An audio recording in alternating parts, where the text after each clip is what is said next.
বিধানসভা ভোট, এক দফায় ভোট করতে প্রস্তুত সিইও দপ্তর। নির্বাচন সদন পরামর্শ চাইলে এক দফার কথা বলবে সিইও দপ্তর। খবর কমিশন সূত্রে, এক দফায় ভোট করতে কোনো সমস্যা নেই মনে করছে সিইও দপ্তর।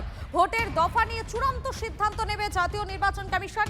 বাহিনী কিভাবে জোগাড় হবে সেটাও মাথায় রাখছে সিইও দপ্তর। এই মুহূর্তে নিঃসন্দেহে যে আপডেটের দিকে আমাদের নজর রাখতেই হচ্ছে, বাংলায় এবারে কি এক দফাতেই বিধানসভা ভোট হতে চলেছে?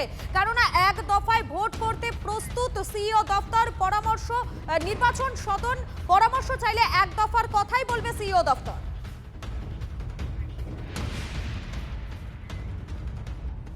ওনারা আগের দফায় ভেবেছিলেন 7 দফা নির্বাচন করে বাংলা দখল করবেন, তারপরে শূন্য পেয়েছে।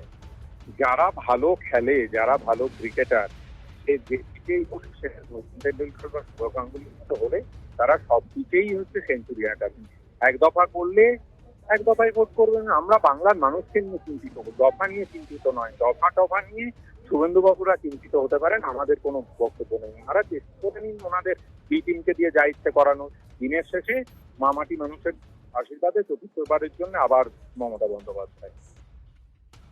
যেটা ঠিক করবেন সেটা ইলেকশন কমিশন ঠিক করবেন। এই নিয়ে বিজেপি কি বলবে? ওনাদের মুখপাত্র বলবেন একতরফা হবে কি 2 দিন ধরে হবে কি 4 দিন ধরে হবে, ওনারা বলবেন। আমরা যেভাবেই ওনারা ঠিক করবেন আমরা সেই দিনেতে সেইভাবেই সাংগঠনিকভাবে তৈরি আছি লড়ার জন্য। আমরা লড়ব, আমরা জিতবো। বাঙালি জিতবে, পশ্চিমবঙ্গ জিতবে, তৃণমূল হারবে।